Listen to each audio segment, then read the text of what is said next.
My friends at Easy Cater are workplace catering pros, helping you find food for everything from daily employee meals to staff meetings and special events. Visit easycater.com/leaderassistant to find out more. I'm Emily Burley, and today's leadership quote comes from an unknown author. If you want something you've never had, you have to do something you've never done. The Leader Assistant podcast exists to encourage and challenge assistants to become irreplaceable, game-changing leader assistants. You're listening to episode 34. Thank you so much for listening all around the world. And here's your host, my dada. Hey friends, welcome to episode 34.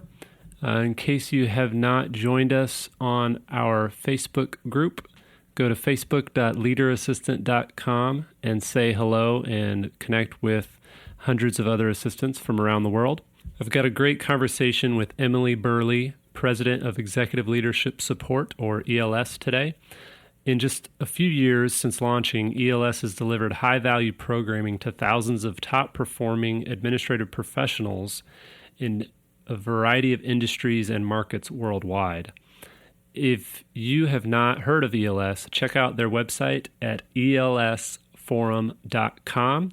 And I really wanted to specifically invite you to check out their events at elsforum.com/events. I am personally going to be participating in an event of theirs coming soon, so check out the show notes at leaderassistant.com/34 for some specifics on the timing and maybe even a discount code for that.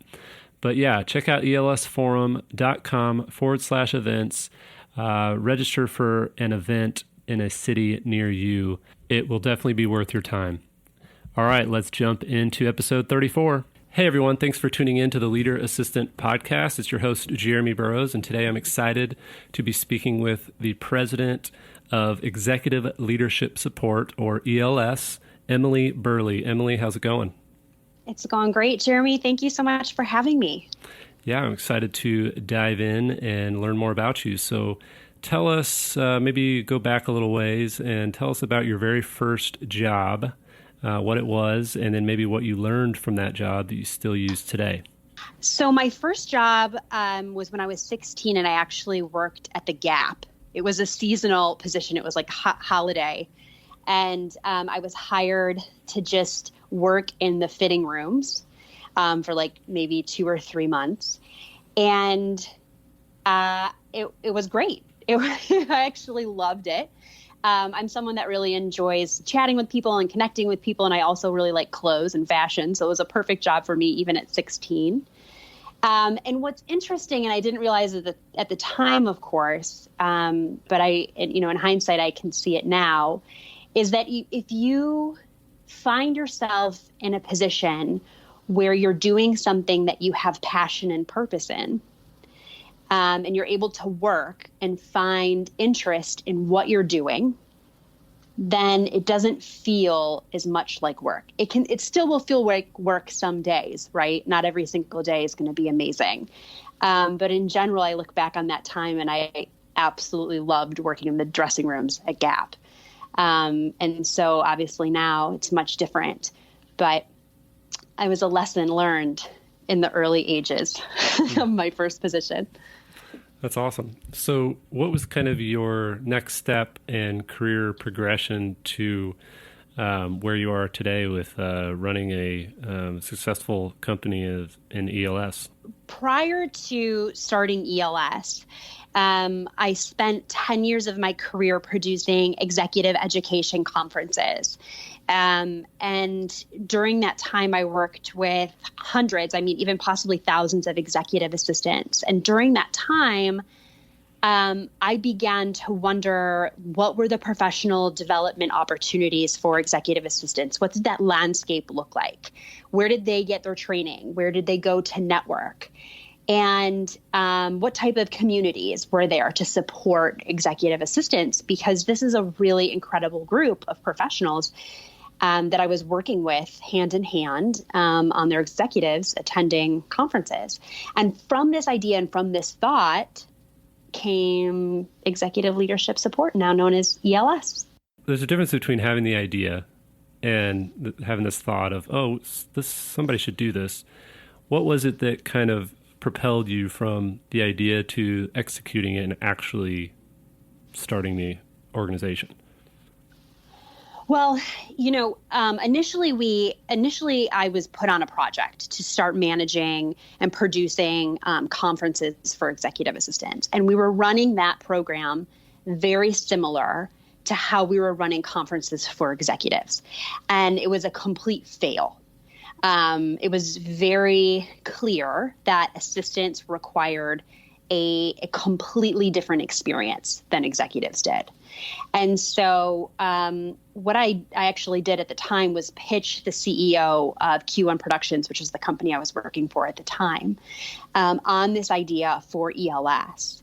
And with his full support and his funding, essentially, we hit the ground running on ELS. And we were able to break it out into its own organization and its own unique experience, completely separate from that of Q1 or another organization. So what are some of the differences between, what executives need or want in those experiences and then what assistants want? Well, so most of the events that I was producing for executives were high-level healthcare conferences. So it was very specific to whatever industry that they were in. So say you were in medical devices and you were focused on regulatory. They're interested in hearing from the FDA. They're interested in hearing from regulators. It is high level. It is extremely focused in it, for lack of better words, it's very dry. And I mean, not for those that are, that's their profession and that's what they're finding passion and purpose in, but it was a completely different discussion. For assistants, it's the conversation is totally different. The entire experience around who needs to be speaking, what they need to be speaking about, how we need to make the attendees feel when they're there, what type of community we need to build for the assistants. For executives, when they attend an event, it's like 1 of 10 maybe throughout the year, maybe even more, depending on the executive. They're invited to conferences every day. The assistants that we're seeing that are attending the ELS forum, it's first time training for the majority of them. They've never been to a conference. They've never had training. They've never had an opportunity to network with assistants outside of their organizations. So it's a totally different experience in every way. Not only that, but most of the assistants are women. Just by the nature of the role, it's dominated by women. And so that alone is a different experience versus executives that are often dominated by men. So it's all around, it's a completely different beast. And it's, for lack of better words, it's a lot more fun to work with executive assistants than executives, if I can be completely honest with you. Hey, I'm an assistant. I'm okay with that comment. Okay, so let's talk a little bit about the different kind of mediums that ELS has. So you've got ELS forums, which I believe are the in-person events, and then the ELS X webinars. Is that right, for the online training? We do, yes. And we just launched a pilot program, which we'll be experimenting with for the next 4 months. Around ELS Inside, and that is an in-house training product as well. Oh. So we have 3 different products. Awesome. And then what's kind of the consistent thread throughout those products? And then maybe give an example of the kind of context in each one for some specific, like, okay, in the forums, we really try to do this, and in the ELSX, we really try to do this. Does that make sense?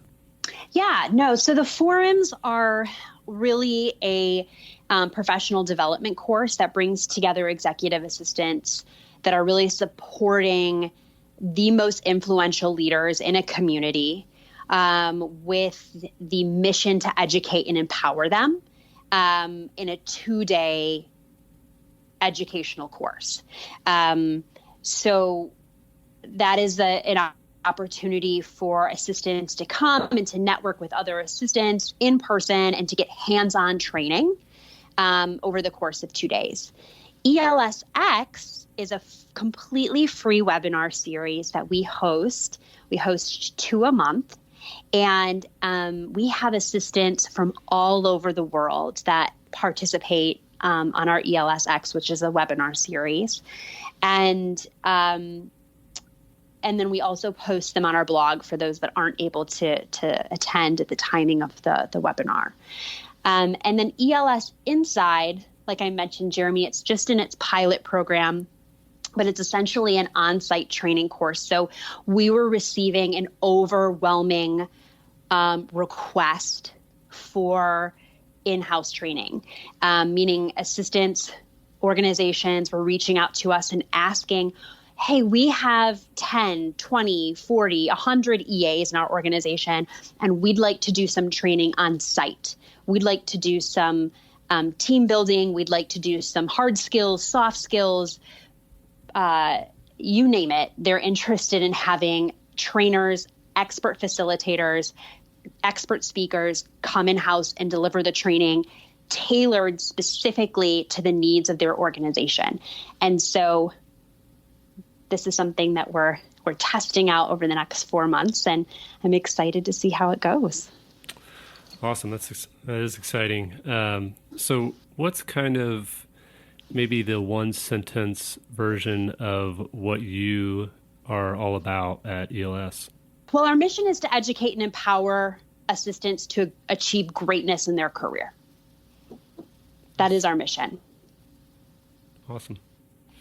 So, most of the listeners are assistants. And so a lot of them are probably thinking, my company's never going to pay for me to go to a training. And because of that, I'm probably never going to get to go because it's really, some of these trainings, some of these events can be expensive and, I don't have the money for that and my company's not going to pay. How would you kind of encourage and maybe even challenge assistants listening who just really feel like that's impossible to or hopeless for them to get their executive to pay for them to go to an event like this?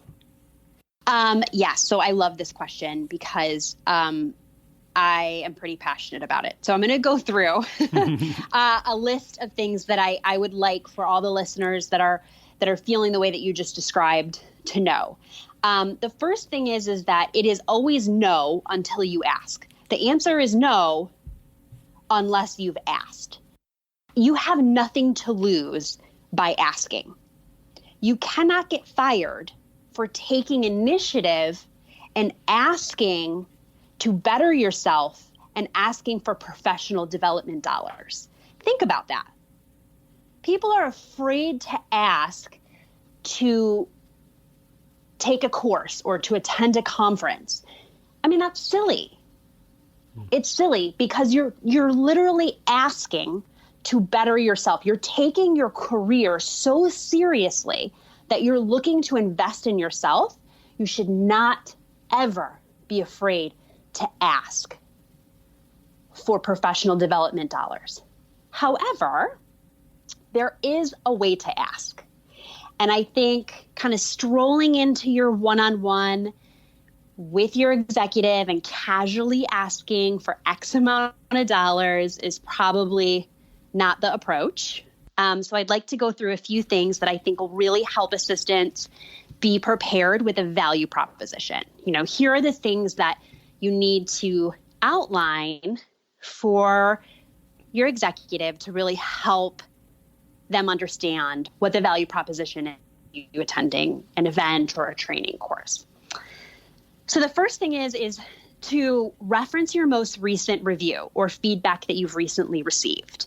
Okay, so think about feedback that you've received from your boss, either in your review or just in a conversation. Tie the learning objectives of the conference or the course into the areas that you need to improve. So let's say, for example, you received feedback that you need to improve upon your project management skills, or you need to become quicker and more savvy with technology, leadership skills, communication, time management, whatever it might be. Tie the areas that you've already been told you need to improve upon into the value prop. Find a course, find a conference, whatever it might be, that will help you with these and tie it in.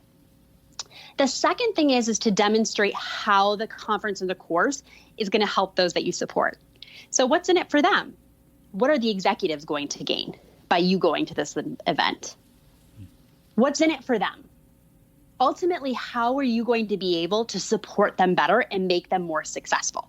Again, look at the learning objectives of the conference or the course and look for opportunities of, oh yeah, this is how I'm going to make them more successful. You know the pain points. You know the frustrations around the office. You know what your executives, or you should know what your executives' career goals are. What will you gain at this event that's going to help you help them? The next thing is to ask them what the budget looks like. So let's say they're like, no, this is $2,000. There's no way. Okay. So what does the budget look like? Like, is there a budget for training? What will it look like? How much are they willing to spend? So say the event that you're looking to go to is $2,000 and your executive's like, well, the budget looks like $1,000. Well, at least now you know. Looks like $1,000. So you have some options here. Maybe you find a course that is within the budget. Maybe you subsidize the difference. Or maybe you go to a different department. Training and development and HR, they have huge budgets. Do they have extra budget to throw at your training? How can you find extra dollars to put towards the training? Does your organization have tuition reimbursement programs? What are the policies around that? We offer, at our course, and I know a lot of other courses as well, offer certificates of attendance and different certification points. Often those qualify for tuition reimbursement. Another thing to do is to make sure that you're planning ahead for the next year. So maybe it's a no this year. Maybe there's zero budget for you to attend this year and you just can't swing it. That's fine. Find an event or training course, a conference, whatever it is that you want to go to next year and put it in the budget now. Another thing, Jeremy, that I would encourage all assistants to do is to make sure to negotiate professional development into your employee agreement.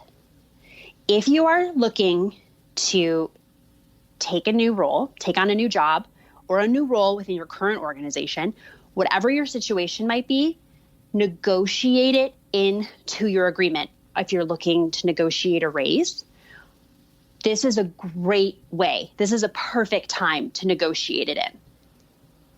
And you could do it one of two ways. You could negotiate it that you have X amount of dollars per year to spend on professional development, or that you can attend one or two different professional development courses. There's different options. I would say lastly, and I know that you have mentioned this before as well, Jeremy, is around investing in yourself. So if you've exhausted all of these options and it's really not looking like your organization is going to support your professional development, there's always the option to pay for it yourself.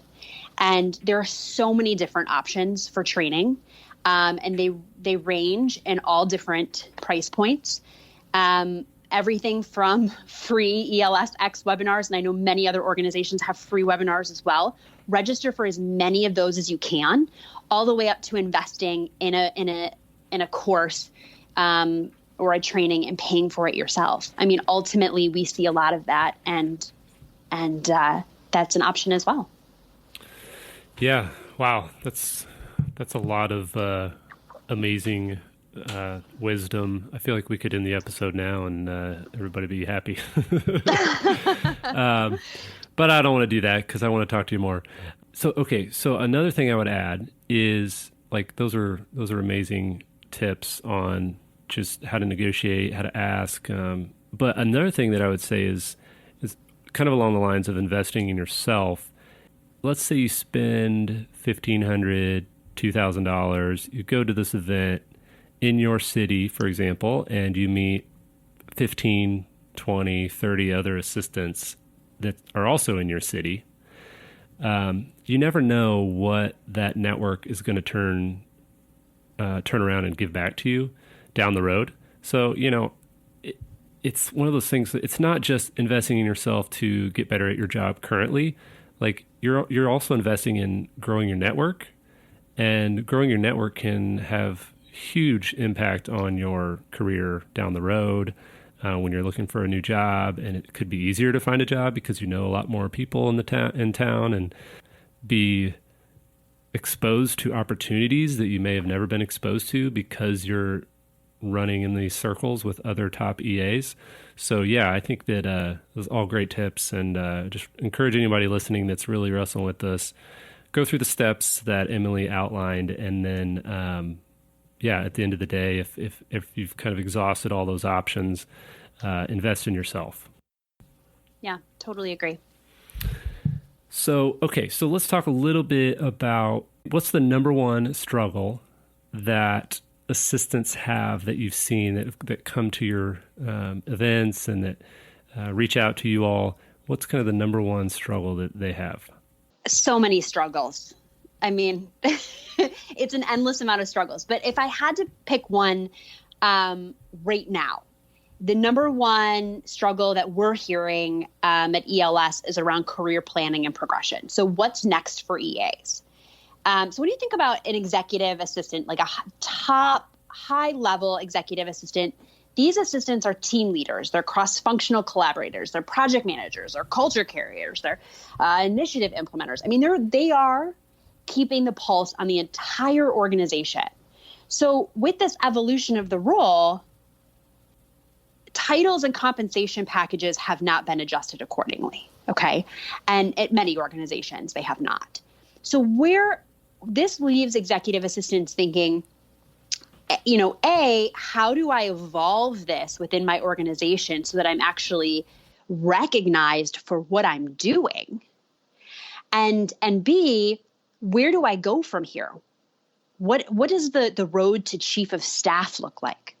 What does the road to executive business manager, executive business partner, what does that look like? It's like a huge gray area for so many assistants, especially those in really large organizations where it's very bureaucratic and getting things and policies changed can be frustrating and difficult. So, what is career planning and progression for EAs today? And I think that's top of mind for most top assistants today.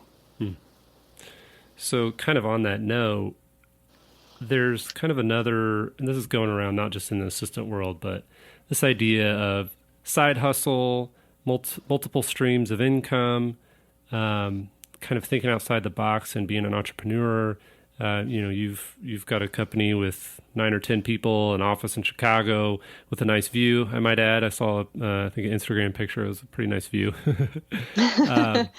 But like, what would you say to assistants listening that they want to try something like, starting a event for assistants or whatever, or they want to start a company, or they want to start a blog or a podcast, or I know that's kind of personal, like you're the CEO of you type of a thing. It's not as much a career progression in a company.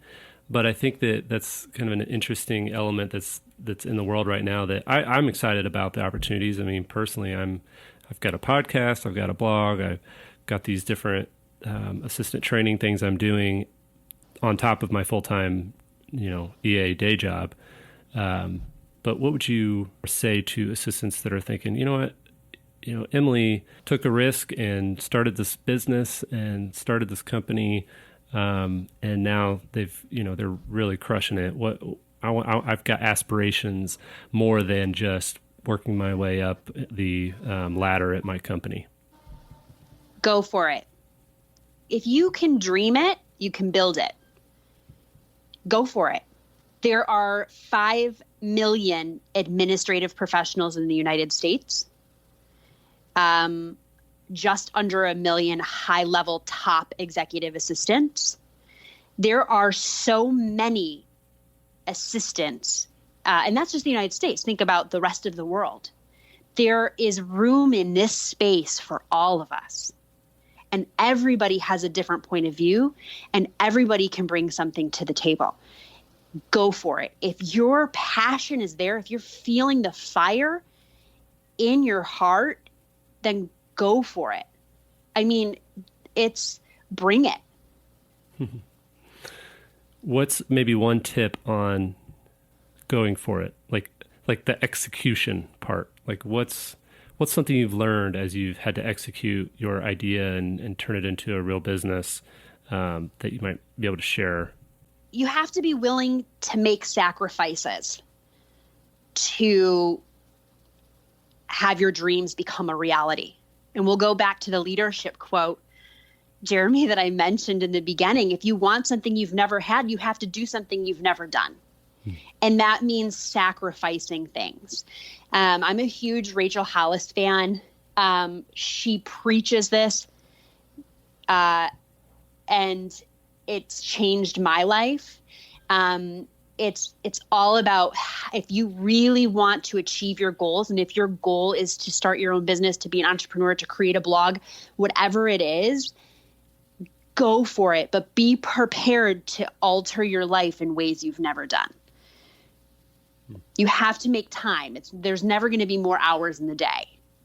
So you have to adjust your life accordingly in order to make time to achieve those goals. But if you want it bad enough, you can get it. Where there's a will, there's a way. You just have to be prepared to make those changes. What's something that you had to kind of sacrifice or change in order to make your dream a reality?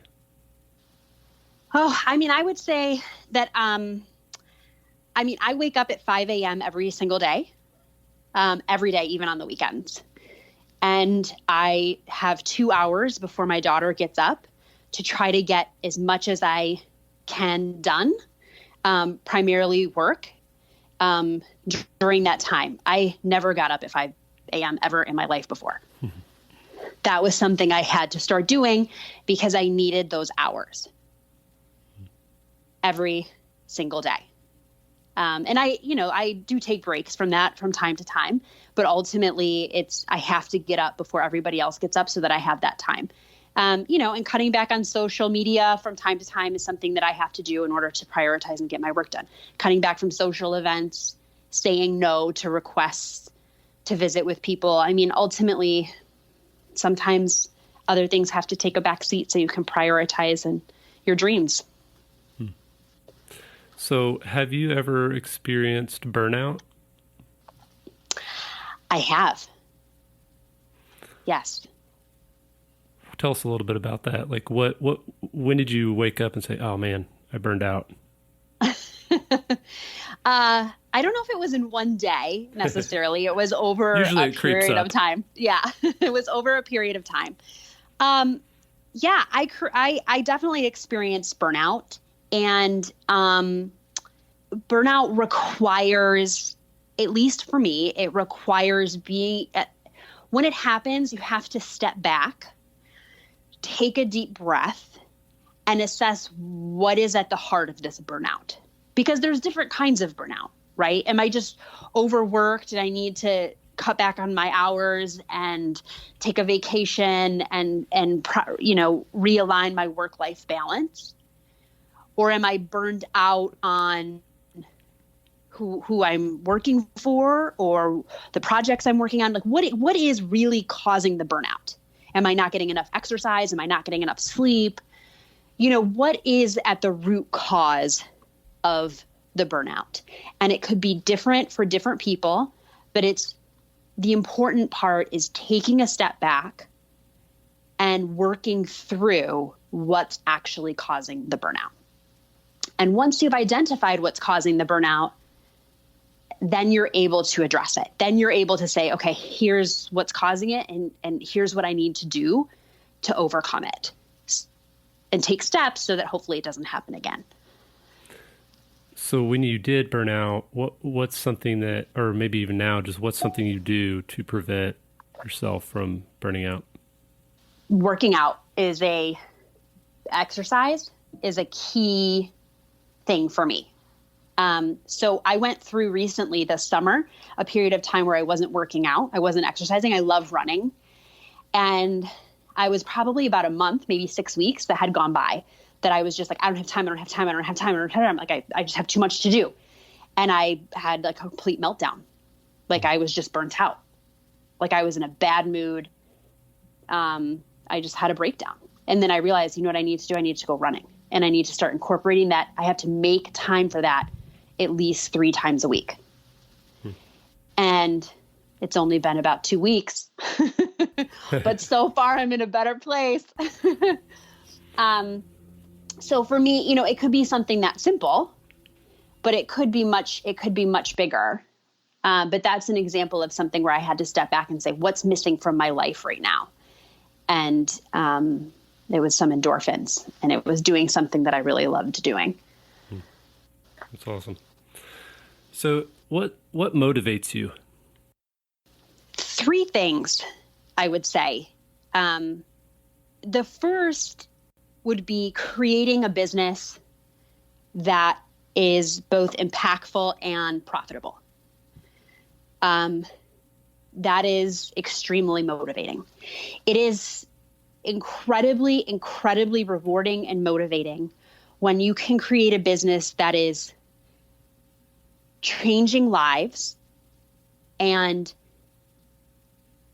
impacting people's careers and their lives, but yet also is profitable in a way that is supporting your life as well, and that of your team. That is incredibly motivating for me. And the fact that we've gotten a little taste of that at ELS only makes me want to do more of it.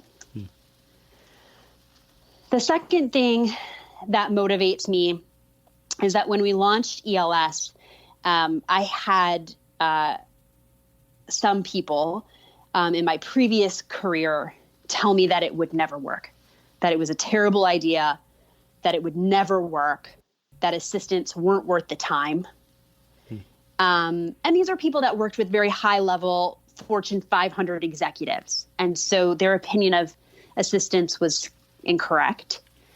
And proving your haters wrong, for lack of better words, is such a motivator. If you ever need a little bit of motivation, think of somebody that told you couldn't do something and proving them wrong. At least for me. Hey, that's pretty motivating.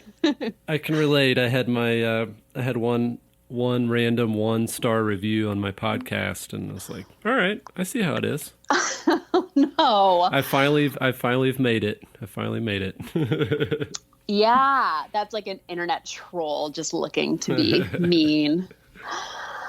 And the third thing that motivates me, honestly, is creating this business from the ground up and being a mother, I think is probably the biggest motivator, because, you know, my children are watching and they're seeing what I'm doing, and hopefully that will leave a positive impact on them. So that, I mean, without question, that is, you know, that is the number one motivator for me. That's awesome. So where do you see yourself, you know, in 5-10 years? What's your kind of dream for you? Maybe ELS too, but just for you. Oh, Jeremy, So, I mean, honestly, I'm an entrepreneur at heart. And so I'm constantly thinking about ways that we can grow and scale ELS. I have, a plethora of ideas and my brain is constantly spinning. So I would love to see ELS grow, and for me to grow along with it, if that makes sense. Going from being a producer at a production company and at a executive education company and leading a team there to going to being an entrepreneur and, kind of co-founding a business was a huge jump. And I have a lot to learn. And so when I look 5 years down the road, I see myself stepping into even more of a leadership role, not only within ELS, but hopefully some additional business opportunities as well. I hope I'm doing what I'm doing now, but so much better and a little bit bigger. Yeah, that's great. What is one thing assistants should do differently? So the most common question that I get from EAs is how can they change their relationship with their executive? So, for example, I get comments constantly about, oh, my executive won't give me access to their email, or they won't let me take on bigger projects, or they treat me disrespectfully, or they don't trust me. I recently had a conversation with a friend who said something to me that blew my mind. And she said, in your job, you either need to love it, leave it, or change it. And that is the biggest piece of advice that I would give assistants currently. If you have tried to change your relationship with your executive and it's not working, it's time to leave it. In the United States, the unemployment rate is under 4%. That is the lowest in over 50 years. There are more jobs in the US right now that can be filled. There are plenty of other high-level executive assistant jobs waiting to be filled. Do not waste your time supporting an executive that does not support you. We spend over 1/3 of our life at work. If you are not on the road to a strategic business partnership, it is time to leave it. And supporting an executive, to me, it's like being in a relationship. It's not going to be rainbows and roses all the time, but some days are going to be tougher than others. But if you find yourself in a toxic situation where you're unhappy most days at work, you got to get out. You can change or control. You cannot change or control other people. What you see is what you get. So you can only control yourself and your choices. So choose wisely because, ultimately life is just too short to be unhappy. That's great. Yeah, I hear that all the time. Like, well, I'm in a rough spot and my executive doesn't respect me and this and this. And I get, on one hand, I get that it's really hard to leave a job that, you have insurance and you pay your bills and right. You have a family and I get that it can be a challenge.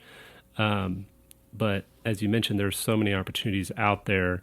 And life's too short to stay in something that's just draining you day in and day out. It is. And I just get the question all the time. And I don't think assistants give themselves enough credit. You are in high demand. Don't stick around for something that is not making you feel happy most days. If you don't feel like a value at your organization, time to leave. Move on. This is the time to do it when the job market is this, looking this good. This is the time to do it. Well, let's, I really appreciate your time. I want to wrap things up and respect your time. Last question, what makes someone a leader? I think what makes somebody a leader is being able to lead silently. So bringing out the best of those around you and producing results. In order to be a leader, you don't necessarily need a title. You don't need to be known as the structured leader of a group. If you can silently influence those around you and bring out the best of those around you to ultimately achieve a goal, to me, that's a leader. Love it. Awesome. Well, Emily, thanks again so much for sharing your tips and wisdom and your story with everybody. Really excited to see what you all do and continue to watch and participate in what you're doing with ELS. Where can we find you online, and how can we support what you're up to? So you can find out more about ELS at elsforum.com. You can also find us on LinkedIn and Instagram under ELS Forum on Instagram and Executive Leadership Supporter ELS on LinkedIn. So you can also join our group, Executive Support Professionals, on LinkedIn. Awesome. And I'll put all those links in the show notes so everybody can find it easily and reach out and say hi and sign up for some webinars, maybe attend one of your events in the city, coming to a city near you. That sounds great. Thank you so much for having me, Jeremy. This was so fun. This was great. Thanks again to Emily for being on the show, and thank you for listening. Check out the show notes at leaderassistant.com/34. And don't forget to check out the events calendar at elsforum.com/events. Talk to you next time.